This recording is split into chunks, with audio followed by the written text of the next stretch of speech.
The ancient Greek aphorism, "Know thyself," inscribed at the Temple of Apollo at Delphi, has echoed through millennia as one of humanity's most enduring philosophical imperatives. Yet despite its apparent simplicity, this directive points toward perhaps the most complex and transformative journey any individual can undertake. The notion that life begins when you find yourself suggests that our authentic existence, the life we were truly meant to live, remains dormant until we achieve genuine self-awareness and embrace our authentic identity. This concept challenges the conventional understanding of life as merely the biological processes that commence at birth. Instead, it proposes that true living begins with the discovery of one's authentic self, complete with unique values, passions, strengths, and purpose. It implies that many people move through years or even decades in a state of semi-consciousness, living according to external expectations, societal pressures, or inherited patterns without ever truly awakening to their own authentic nature. The journey of self-discovery is neither linear nor predictable. It often arrives disguised as crisis, loss, or profound questioning. Sometimes it emerges through moments of unexpected joy, creative breakthrough, or deep connection with others. Regardless of its catalyst, the process of finding oneself represents a fundamental shift from living reactively to living intentionally, from following prescribed paths to creating one's own unique trajectory through existence. Understanding what it means to find yourself requires examining the layers of conditioning, expectation, and assumption that accumulate throughout our lives, often obscuring our authentic nature like sediment covering a clear spring.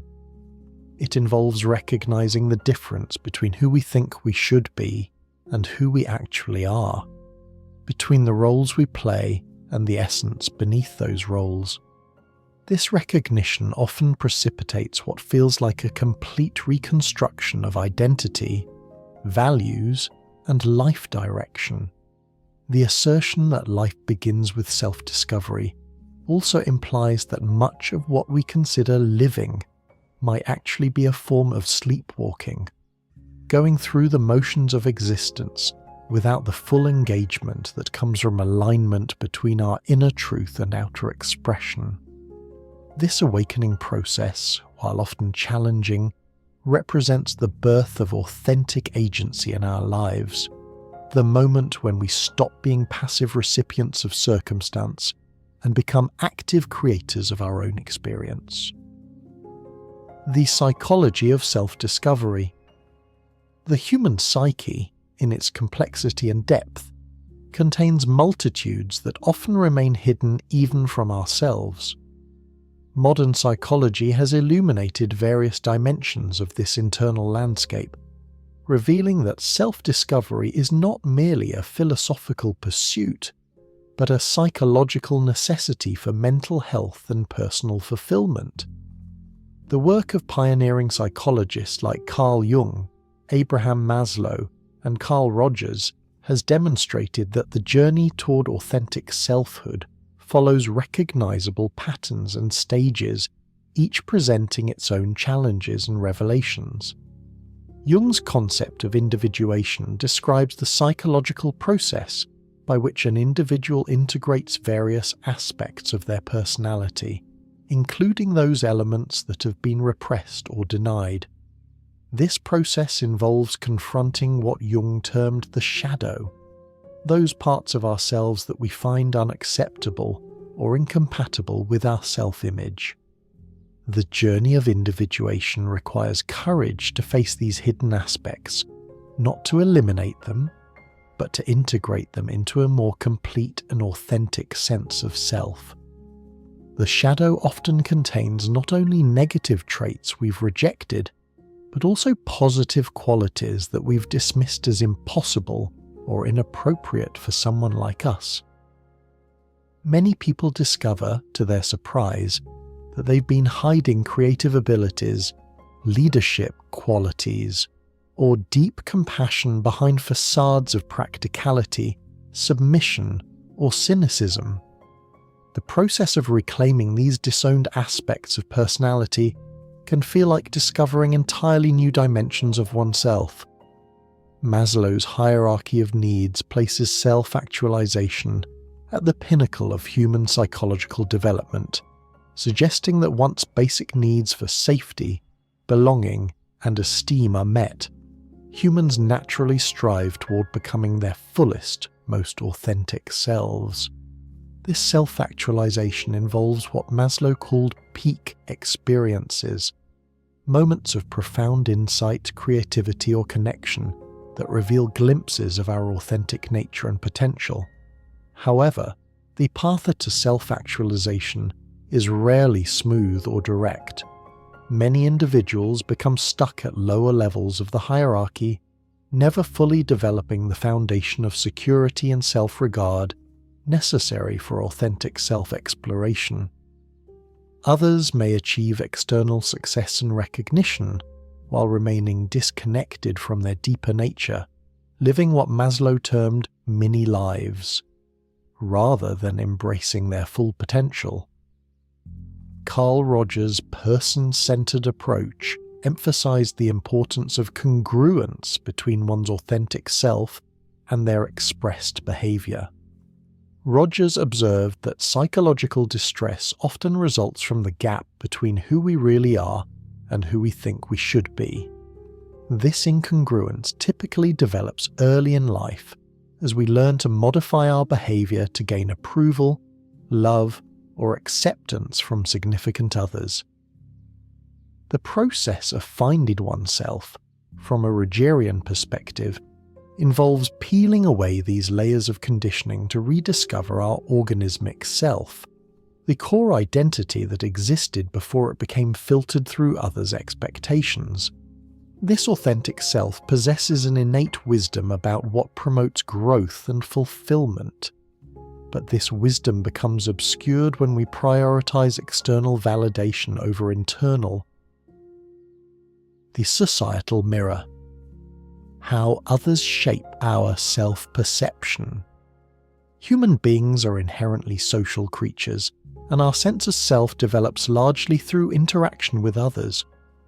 From our earliest moments, we learn about ourselves through the responses, expectations, and feedback of those around us. This process, while natural and necessary, can also create significant barriers to authentic self-discovery if we become overly dependent on external validation or internalize messages that conflict with our true nature. The sociologist Charles Horton Cooley introduced the concept of the looking glass self, describing how we develop our self-image based on how we believe others perceive us. This process involves 3 steps: imagining how we appear to others, imagining their judgment of that appearance, and developing our self-feeling based on these perceived judgments. While this mechanism helps us navigate social relationships and develop empathy, it can also trap us in versions of ourselves that may not reflect our authentic nature. Family systems play a particularly crucial role in shaping our early self-concept. Children often unconsciously take on specific roles within their family structure: the responsible one, the peacemaker, the rebel, the entertainer, and these roles can become so deeply ingrained that they persist long after leaving the family home. Many adults discover that what they believe to be their authentic personality is actually a collection of adaptive strategies developed to maintain harmony or security within their family system. The phenomenon of enmeshment in families can particularly complicate self-discovery. When family boundaries are unclear and individual identity becomes subsumed into the family identity, developing a separate sense of self can feel like betrayal or abandonment. Some individuals remain trapped in family roles well into adulthood, never fully exploring who they might be outside of these predetermined patterns. educational systems also contribute significantly to shaping self-perception. Schools, with their emphasis on conformity, standardized achievement and comparison with peers, can either nurture or suppress authentic self-expression. Students who excel in traditional academic areas may develop self-concepts based heavily on intellectual achievement, while those whose strengths lie in areas not valued by conventional education may internalize messages of inadequacy or failure. This standardized nature of most educational experiences means that many individuals graduate without ever having their unique gifts recognized or developed. Creative, kinesthetic, interpersonal, or spiritual intelligences may remain dormant because they weren't measured or valued in academic settings. Years later, adults may discover talents and passions that were never encouraged or explored during their formative educational years. Peer relationships during adolescence create another powerful influence on self-perception.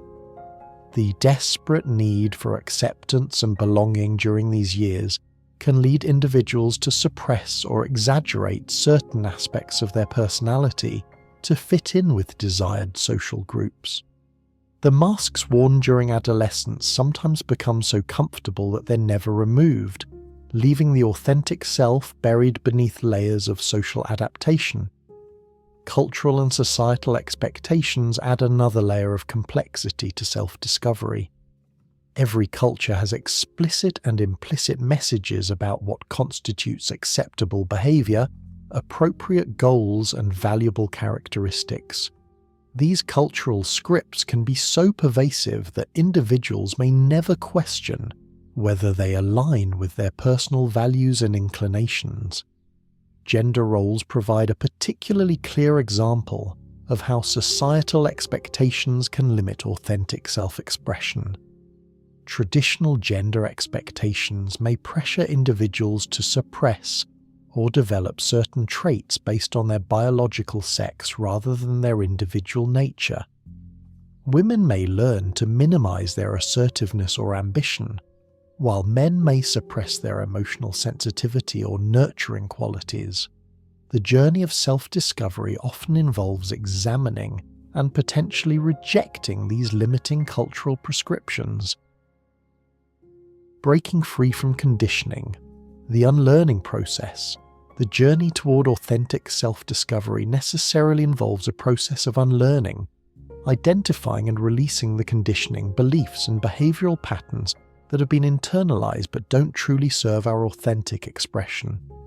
This unlearning process can be one of the most challenging aspects of finding oneself, as it requires dismantling familiar structures of thought and behavior that may have provided security and identity for years or decades. Conditioning begins early in life as a necessary survival mechanism. Children learn to adapt their behavior to receive love, attention, and approval from caregivers. These adaptations become so automatic that they operate below conscious awareness, creating what psychologists call implicit beliefs about ourselves and the world. While some of this conditioning serves us well throughout life, other aspects may become limiting or counterproductive as we mature and our circumstances change. Religious conditioning provides a clear example of how early programming can both guide and constrain later development. Individuals raised in strict religious environments may internalize beliefs about morality, success, relationships, and self-worth that feel foreign to their authentic nature when examined in adulthood. The process of questioning these inherited beliefs can be particularly difficult because it may feel like betraying family, community, or divine authority. Some people discover that their authentic spiritual nature is more expansive, questioning, or mystical than their religious upbringing allowed. Others find that their genuine beliefs are more conservative or traditional than the liberal environments in which they were raised. The key is distinguishing between beliefs that have been authentically chosen and those that have been unconsciously inherited. cultural conditioning around success and achievement can be particularly insidious because it often masquerades as personal ambition. Many individuals spend years or decades pursuing goals that they believe they want, only to discover that these ambitions were actually internalized from family, peers, or society. The successful lawyer who discovers they long to be an artist, the doctor who realizes they're more interested in teaching than medicine, or the entrepreneur who yearns for a simple, quiet life may all be confronting the difference between conditioned and authentic desires. The unlearning process often begins with what feels like a crisis or breakdown, when the gap between authentic self and conditioned behavior becomes too wide. Psychological distress signals that something needs to change.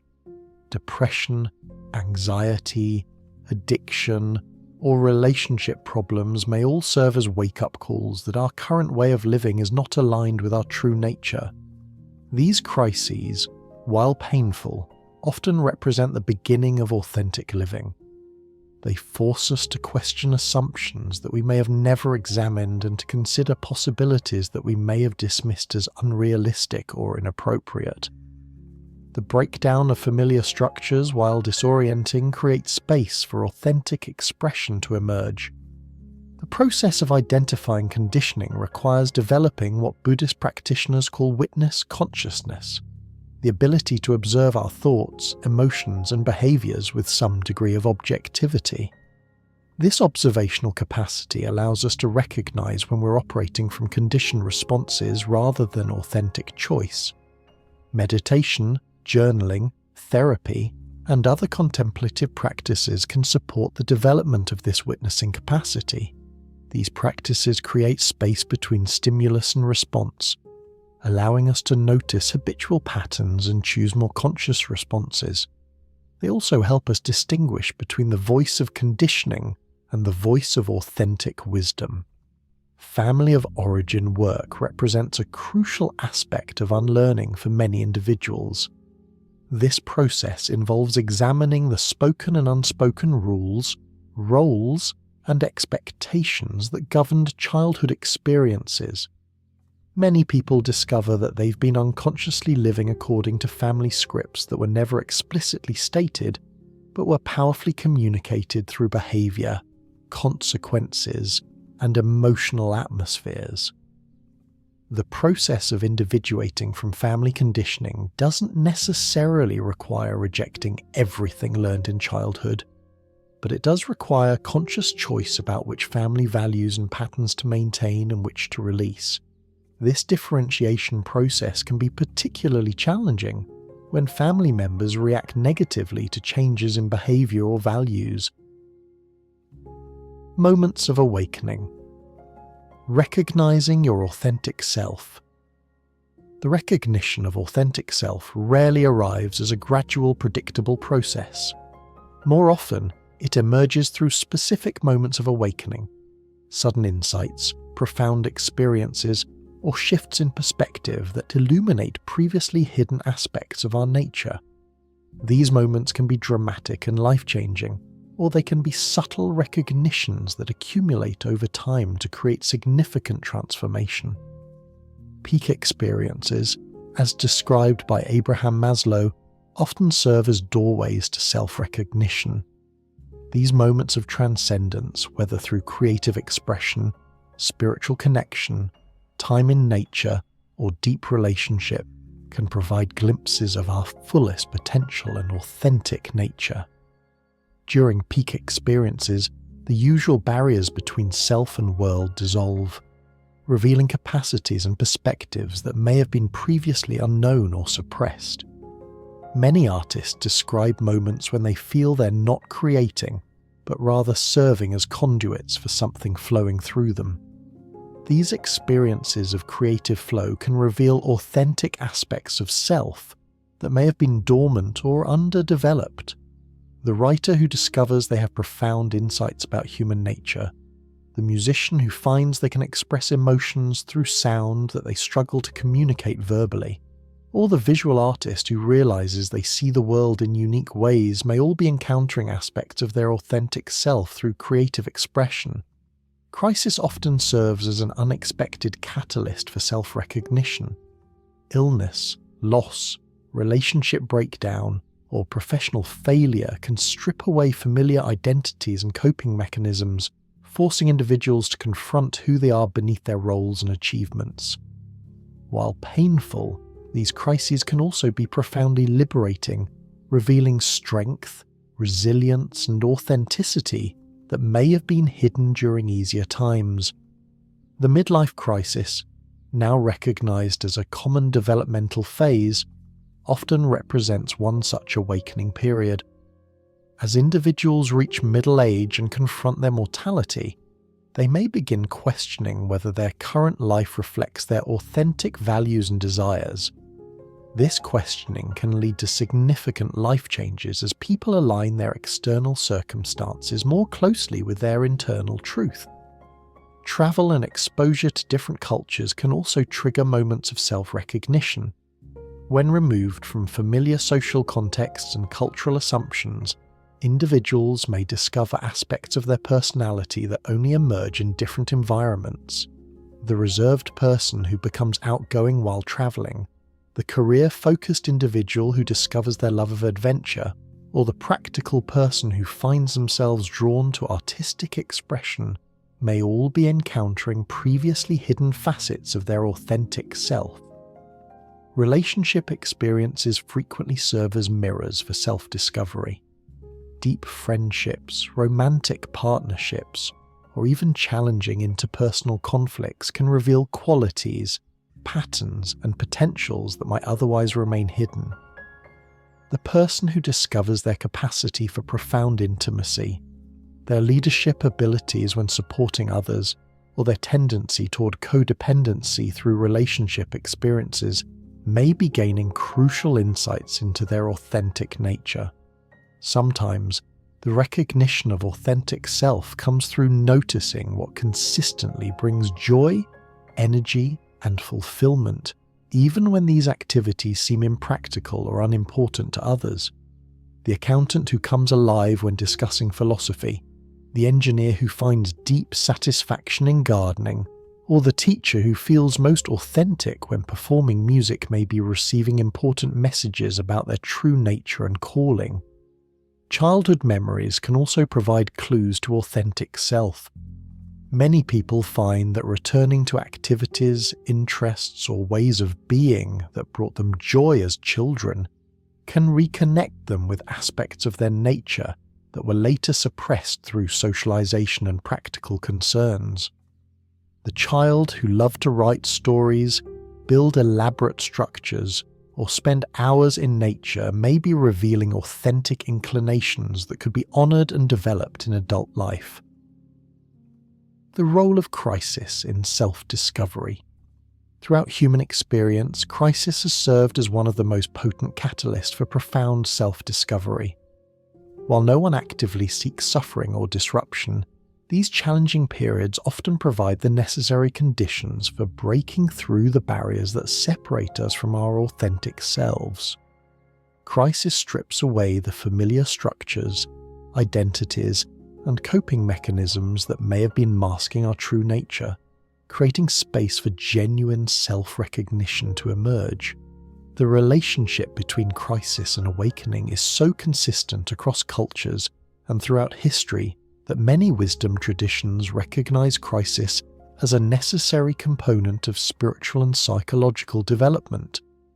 The hero's journey, as outlined by Joseph Campbell, invariably includes a period of descent, loss, or ordeal that precipitates transformation and the discovery of hidden strengths and authentic purpose. Health crises often serve as particularly powerful awakeners. A serious illness or injury can immediately shift priorities, forcing individuals to confront their mortality and examine what truly matters to them. Many people report that a health crisis helped them recognize which relationships, activities, and values were genuinely important, and which were merely habitual or socially expected. the person who discovers their deep need for creative expression after a heart attack, the woman who recognizes her pattern of self-neglect through a depression diagnosis, or the man who finds his authentic voice after confronting addiction, may all be examples of how physical crisis can catalyze psychological and spiritual awakening. Career and financial crises can similarly force a re-evaluation of identity and values. The executive who is laid off and discovers they prefer a simpler lifestyle, the entrepreneur whose business failure leads them to question their relationship with success and security, or the professional who experiences burnout and realizes they've been living according to others' expectations, may all find authentic direction through professional crisis. These career disruptions often reveal how much of our identity has been built around external roles and achievements. When these structures are removed, individuals may initially feel lost or confused about who they are without their professional titles and responsibilities. However, this disorientation can also create an opportunity to rediscover interests, values, and ways of being that existed before career demands took precedence. Relationship crises frequently precipitate profound self-discovery. Divorce, the death of a loved one, or the breakdown of important friendships can reveal patterns of codependency, unexpressed needs, or aspects of personality that were suppressed or exaggerated to maintain relationships. While painful, these relationship disruptions can also free individuals to explore who they are outside of their relational roles. The person who discovers their independence and strength after divorce, the individual who recognizes their capacity for self-sufficiency after the death of a partner, or the friend who realizes they've been maintaining inauthentic relationships to avoid loneliness, may all be gaining crucial insights about their authentic nature through relational crisis. Empty nest syndrome represents another form of relational crisis that can catalyze self-discovery. Parents whose identity has been primarily built around caregiving may find themselves questioning who they are when their children no longer need intensive parenting. This transition, while challenging, can also provide an opportunity to rediscover suppressed interests, reconnect with their partner in new ways, or explore aspects of identity that were set aside during active parenting years. Financial crisis can strip away the lifestyle and security that may have been masking underlying dissatisfaction or inauthenticity. The family that discovers their capacity for happiness with less material wealth, the individual who finds freedom in simplicity after financial loss, or the person who realizes that their pursuit of wealth was actually avoiding deeper questions about purpose and meaning, may all be experiencing authentic awakening through economic challenge. Spiritual or existential crises, sometimes called dark nights of the soul, can precipitate the most profound self-discoveries. These periods of questioning fundamental beliefs about meaning, purpose, God, or reality can be intensely disorienting, but can also lead to more authentic and personally meaningful spiritual understanding. Embracing vulnerability as strength. The journey toward authentic self-discovery inevitably requires embracing vulnerability, the willingness to be seen, known, and potentially rejected for who we truly are. In a culture that often equates vulnerability with weakness, learning to recognize vulnerability as actually a source of tremendous strength represents a crucial shift in understanding that enables genuine self-expression and meaningful connection with others. Vulnerability researcher Brené Brown has extensively documented how the capacity for vulnerability underlies all forms of courage, creativity, and authentic connection. Her research reveals that individuals who live with the greatest sense of worthiness and fulfillment are those who have learned to embrace their imperfections, approach uncertainty with curiosity rather than fear, and maintain the courage to be authentic even when the outcome cannot be controlled. The misconception that vulnerability equals weakness stems from confusing vulnerability with helplessness or oversharing. true vulnerability is actually a position of strength. It requires tremendous courage to show up authentically when we cannot control how others will respond. It involves making conscious choices about when, where, and with whom to share our authentic selves, rather than either hiding completely or sharing indiscriminately. Authentic self-expression necessarily involves vulnerability because it means revealing aspects of ourselves that might not be universally accepted or understood. The artist who shares their creative work, the individual who expresses their true opinions on controversial topics, or the person who admits their struggles and imperfections are all practicing vulnerability as a pathway to authentic living. This vulnerability becomes particularly challenging when our authentic selves differ significantly from the personas we've presented to others.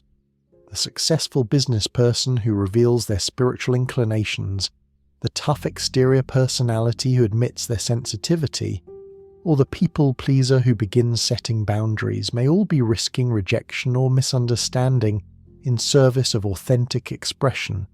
The fear of vulnerability often stems from early experiences of being hurt, rejected, or shamed when we were authentically expressive. Children who are criticized for their natural emotional responses, creative expressions, or authentic reactions may learn to protect themselves by hiding their true nature. While these protective strategies may have been necessary for psychological survival, they can become limiting when maintained into adulthood. Learning to assess appropriate levels of vulnerability becomes a crucial skill in the self-discovery process. This involves developing what researchers call shame resilience, the capacity to recognize shame when it arises, understand its triggers, and respond to it in ways that maintain authentic connection, rather than retreating into isolation or attacking others. Shame resilience requires distinguishing between shame and guilt. Guilt involves recognizing that we've done something inconsistent with our values, while shame involves believing that we are fundamentally flawed or unworthy. Guilt can motivate positive change, while shame typically leads to hiding, perfectionism, or aggression. Learning to experience appropriate guilt without shame allows for authentic accountability and growth. The practice of vulnerability also involves learning to tolerate the discomfort of uncertainty. When we show up authentically, we cannot control how others will respond. This uncertainty can be deeply uncomfortable for individuals who have learned to manage anxiety by controlling their image or avoiding emotional risk. However, accepting this uncertainty is essential for authentic living.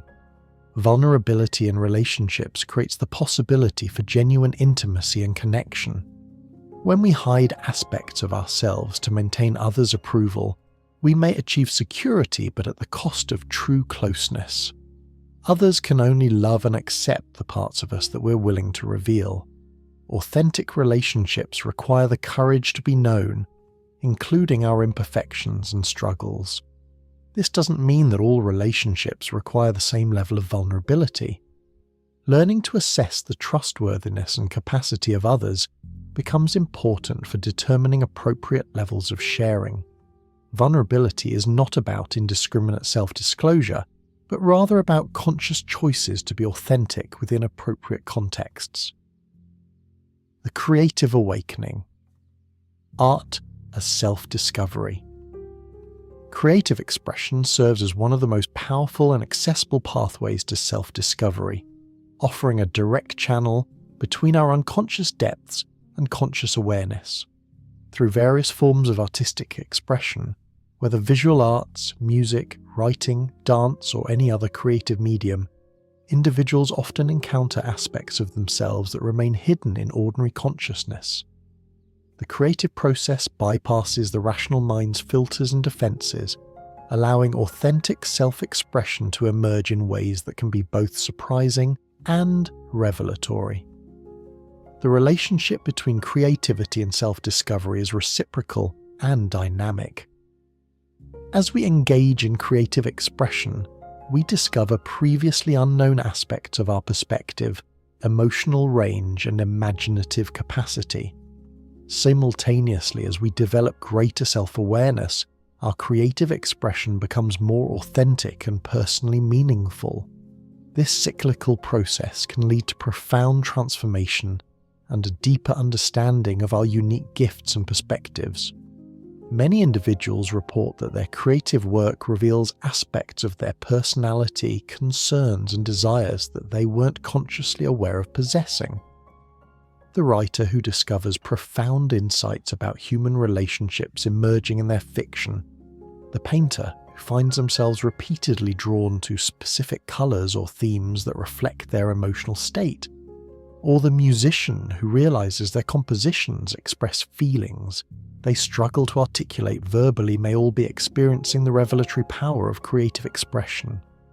The unconscious mind, with its vast repository of memories, impressions, and unexpressed potentials, often communicates through creative symbols and metaphors.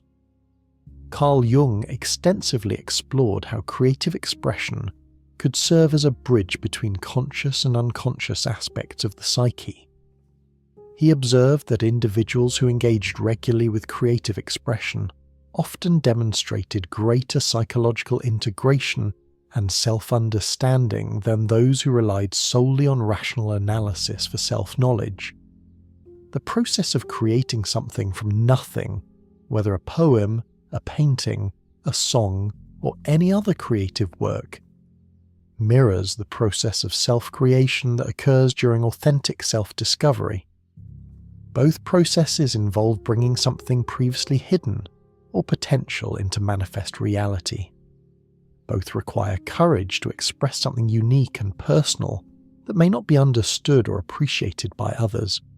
Creative flow states, characterized by complete absorption in the creative process, often provide glimpses of our fullest potential and most authentic expression. During these states, the usual barriers between self and activity dissolve, allowing for expressions that seem to arise from a source deeper than our ordinary conscious mind. These experiences can provide powerful confirmation of our authentic nature and creative capacity. The fear of creative expression often parallels the fear of authentic self-expression more generally.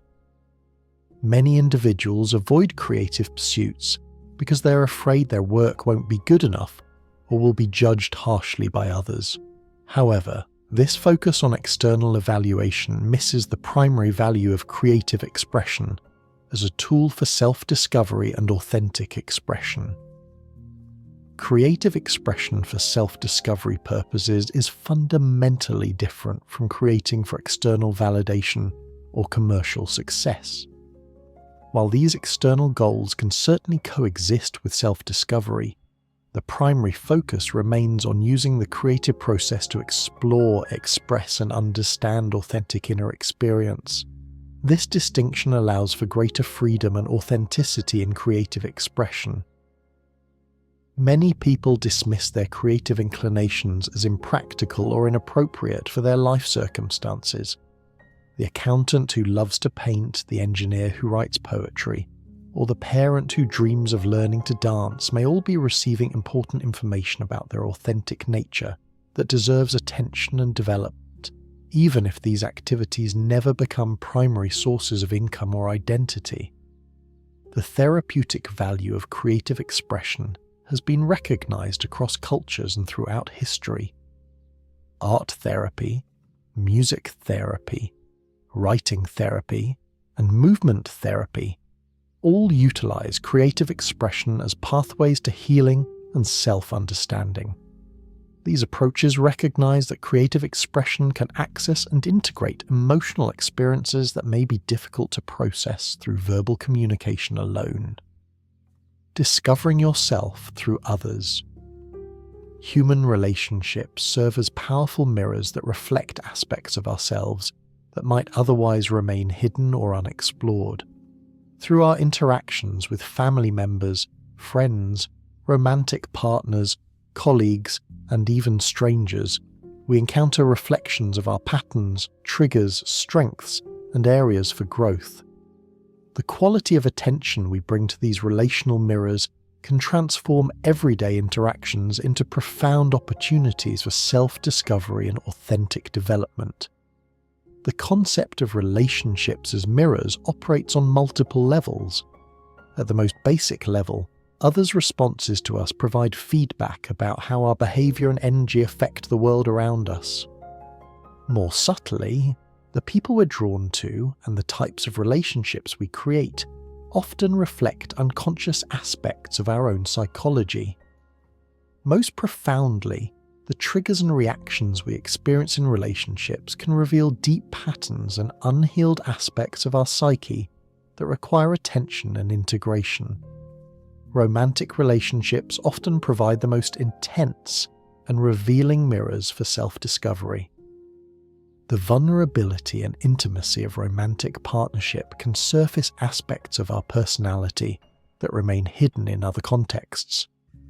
The way we handle conflict, express affection, manage jealousy, or navigate commitment in romantic relationships often reveals core patterns that originated in early childhood and affect many areas of our lives. Many individuals discover through romantic relationships that they have unconscious patterns of choosing partners who reflect either idealized or rejected aspects of themselves. The person who repeatedly chooses emotionally unavailable partners may be avoiding their own fears of intimacy. The individual who attracts controlling partners might be confronting their own relationship with personal power and autonomy.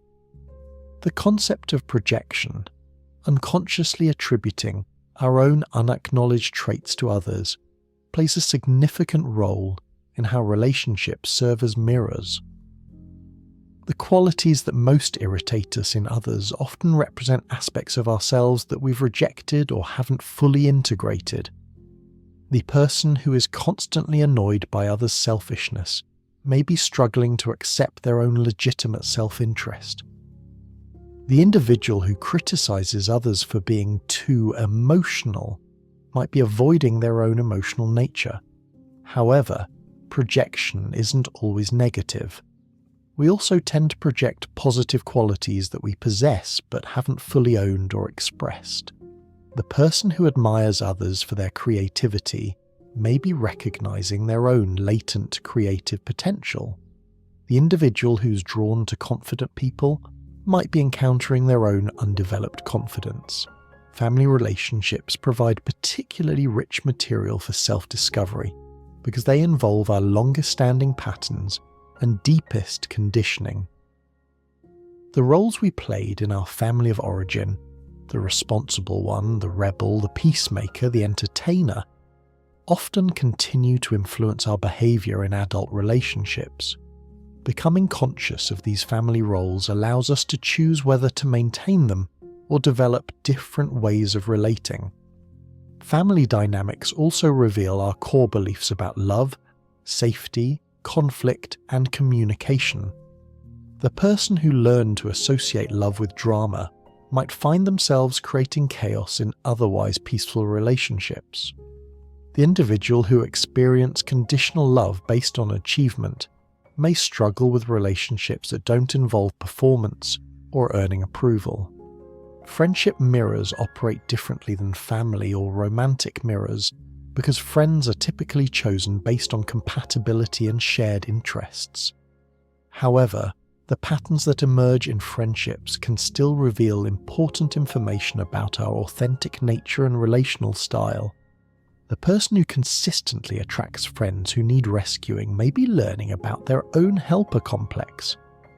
The individual who struggles to maintain long-term friendships might be discovering their own fears of being truly known or committed. Workplace relationships provide another category of relational mirrors that can reveal authentic professional identity and values. The colleague who triggers our competitive instincts, the boss who activates our rebellious tendencies, or the subordinate who brings out our mentoring qualities all provide information about our authentic work style and professional needs. Authority relationships, with bosses, teachers, doctors, or other figures in positions of power, often activate early patterns related to our relationship with authority in general. These relationships can reveal whether we tend toward excessive compliance, automatic rebellion, or healthy assertiveness in the face of authority. Professional identity versus authentic calling.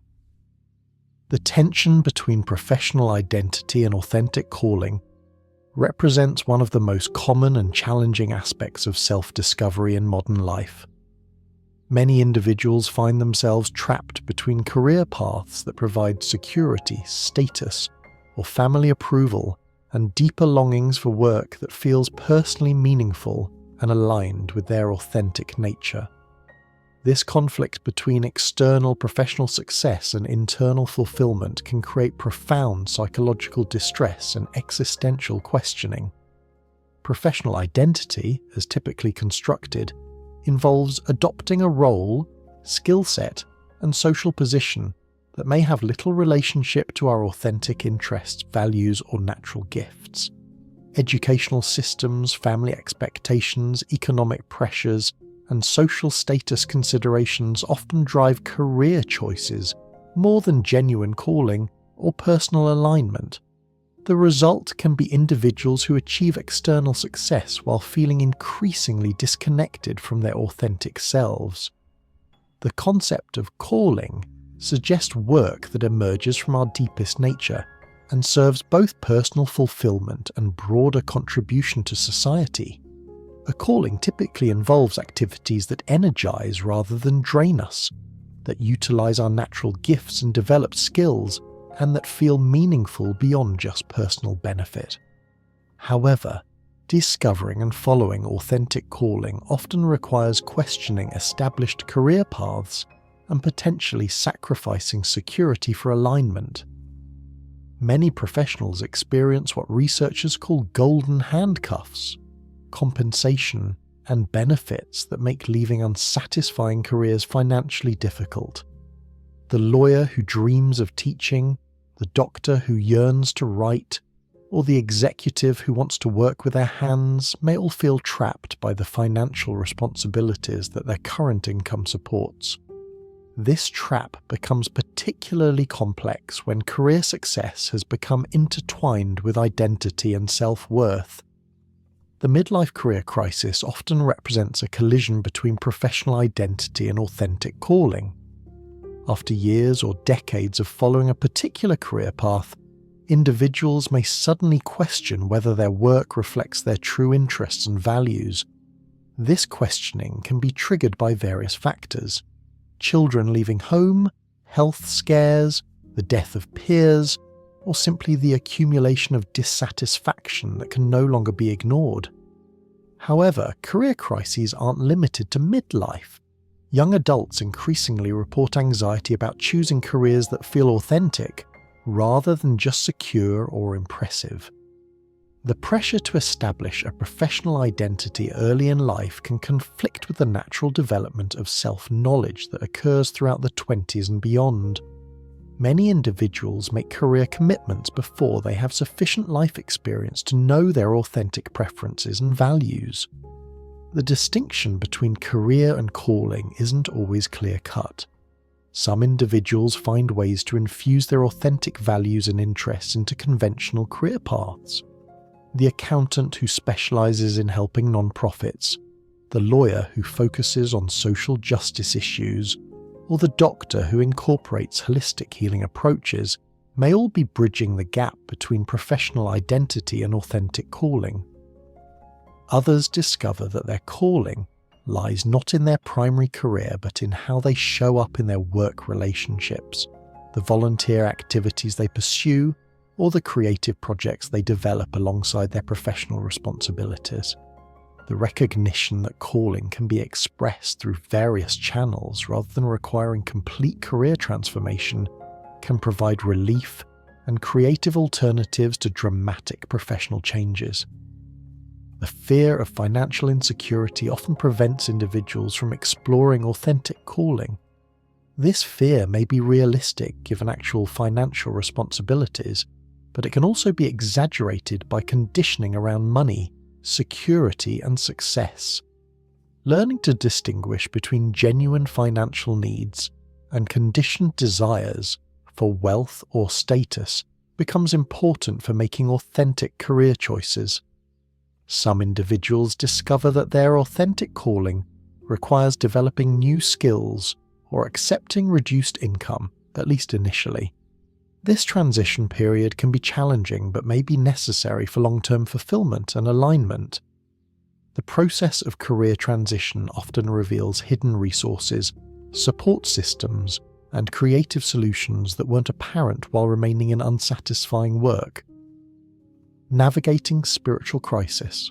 The phrase "dark night of the soul," originally coined by the 16th century Spanish mystic St. John of the Cross, describes a profound spiritual crisis characterized by feelings of spiritual dryness, abandonment by the divine, and deep questioning of previously held beliefs and meanings.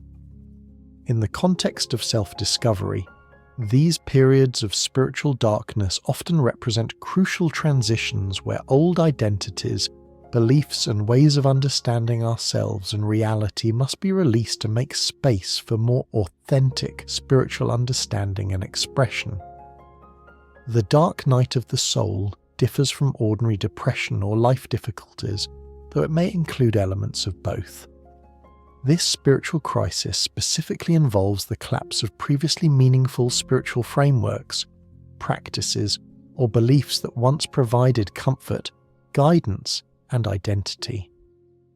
The individual may feel abandoned by God, disillusioned with their spiritual community, or questioning the very foundations of meaning and purpose that once sustained them. These spiritual crises often emerge at times when individuals are ready for deeper spiritual development, but their current frameworks have become limiting rather than supportive. The beliefs and practices that served during earlier stages of spiritual development may become obstacles to further growth, necessitating a period of dissolution and reconstruction. Many people enter the dark night of the soul through external circumstances that challenge their spiritual beliefs. The death of a loved one, personal illness, global tragedies, or witnessing injustice can all trigger profound questioning of previously held beliefs about divine benevolence, the meaning of suffering, or the nature of spiritual reality. These events can shatter spiritual worldviews that seem solid and leave individuals feeling spiritually orphaned. Others encounter the dark night through the natural progression of spiritual development. Individuals who have been dedicated spiritual seekers may find that their practices become dry and meaningless, their previous experiences of transcendence seem inaccessible, and their spiritual communities no longer provide the nourishment they once offered. This spiritual barrenness can be deeply disturbing for those whose identity has been built around their spiritual achievements or experiences. The dark night can also be triggered by intellectual or philosophical challenges to spiritual beliefs. Exposure to different religious traditions, scientific discoveries that conflict with spiritual assumptions, or simply the natural questioning that comes with psychological maturity can all precipitate periods of spiritual doubt and reconstruction. During the dark night of the soul, many of the coping mechanisms and sources of meaning that individuals typically rely upon become unavailable or ineffective. Prayer may feel empty, meditation may bring agitation rather than peace, and spiritual texts may seem irrelevant or even offensive. This removal of familiar spiritual supports can create intense anxiety and disorientation. The psychological dimensions of the dark night often include feelings of meaninglessness, isolation, and existential despair. Without familiar spiritual frameworks to provide meaning and guidance, individuals may question the purpose of their existence, the value of their previous spiritual efforts, and their fundamental beliefs about reality. This questioning, while ultimately growth-promoting, can be extremely uncomfortable and frightening. Sleep disturbances, loss of appetite, social withdrawal, and other symptoms similar to depression often accompany the dark night of the soul. However, unlike clinical depression, which typically involves a general loss of interest and energy, the dark night specifically involves the collapse of spiritual meaning while other areas of life may remain functional. The duration of the dark night varies significantly among individuals. Some people experience relatively brief periods of spiritual crisis lasting weeks or months, while others may navigate spiritual darkness for years. The intensity and duration often correlate with the depth of spiritual reconstruction that is required and the individual's willingness to surrender familiar frameworks in favor of unknown possibilities. One of the most challenging aspects of the dark night is the sense of spiritual abandonment. Individuals who previously felt connected to divine presence, guidance, or grace may feel completely cut off from transcendent reality. This abandonment can be particularly difficult for those whose identity and self-worth were closely tied to their spiritual experiences or achievements. Relationships after self-discovery. The process of discovering and embracing our authentic selves inevitably transforms our approach to relationships. As we become more aware of our genuine needs, values, and boundaries, we naturally seek connections that honor and support our authentic expression, rather than requiring us to maintain facades or play limiting roles. This transition from relationships based on adaptation and approval seeking to relationships based on mutual authenticity represents one of the most significant and rewarding aspects of the self-discovery journey. Authentic relationships differ fundamentally from conventional relationships in several key ways. They prioritize truth-telling over peacekeeping, mutual growth over comfort maintenance, and genuine intimacy over surface harmony. These relationships require participants who are committed to their own authenticity and who can support others' authentic expression, even when that expression challenges their own preferences or expectations. The foundation of authentic relationships lies in the capacity for genuine self-disclosure. This involves sharing not only our positive qualities and achievements, but also our struggles, doubts, fears, and imperfections. Authentic self-disclosure requires courage because it involves the risk of rejection or misunderstanding, but it also creates the possibility for true intimacy and connection. However, authentic self-disclosure differs from inappropriate oversharing or emotional dumping. It involves conscious choices about what to share, when to share it, and with whom to share it. This discernment requires developing emotional intelligence about our own needs and the capacity of others to receive and hold our authentic expression. Boundary setting becomes crucial in authentic relationships because it allows individuals to maintain their integrity while still engaging meaningfully with others. Boundaries in authentic relationships aren't walls that keep others out, but rather clear communications about our needs, limits, and preferences that allow for healthier connection. Many people discover that developing authentic relationships requires grieving the loss of previous relationships that were based on inauthentic connection. Friends who could only relate to our adapted persona, family members who resist our authentic growth, or romantic partners who are attracted to versions of ourselves that we no longer wish to maintain, may all need to be released or significantly renegotiated. This relationship transition can be one of the most difficult aspects of self-discovery because it may involve periods of loneliness as old relationships end before new, authentic connections develop. However, the temporary isolation is often necessary to create space for relationships that truly support our authentic expression. The process of attracting authentic relationships often begins with becoming more attractive to the kind of people who value authenticity. As we become more genuine in our self-expression, we naturally draw others who appreciate and can reciprocate authentic connection. This principle of attraction suggests that authentic relationships often develop organically, as we become more authentically ourselves.